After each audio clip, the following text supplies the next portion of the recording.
Hello everyone, today we're going to be taking a close look at the newly released Game Builder Garage commercial from Nintendo of Japan. It is the latest in the Nodon Connect series of TV spots. Very quickly, for those who don't know, Game Builder Garage is an upcoming game which allows for the creation of simple 2D or 3D games. It builds upon a lot of the concepts seen previously in Nintendo games such as Mario Maker, WarioWare DIY, and Nintendo Labo. Now onto the video. In this opening shot, we see a stick Nodon being connected to the player character Nodon, allowing the player to move left and right using the analog stick on the left Joy-Con.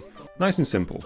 Next we see what appears to be a contact Nodon or touch Nodon being connected to an effect Nodon and timer Nodon, which is in turn connected to a reset game Nodon. This is all put into action when the car passes the finish line and triggers the confetti. Next we get a nice look at the sprite drawing interface, which includes X, Y and Z values, translation tools such as mirroring and rotation of your drawing, pencil, erase and fill tools, and of course a color picker with a palette of 9 colors and a cog which most likely allows for the selection of new palettes. Now this is where things get a bit more complex.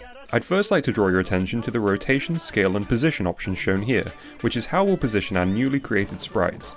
Now onto the Nodons. We see several of what are likely fancy object Nodons. They're the Nodons with red bows, which appear as glowing blocks in the next scene. We have 2 nicely drawn octopus sprites and what may be called a cannon or launcher Nodon connected to the octopus via a fancy object Nodon, which allows the octopus to spit projectiles at the player. In this zoomed out shot, we get a glimpse at more of the inner workings of this level. For example, in the middle you can just about make out a Nodon that allows the block seen here to rotate.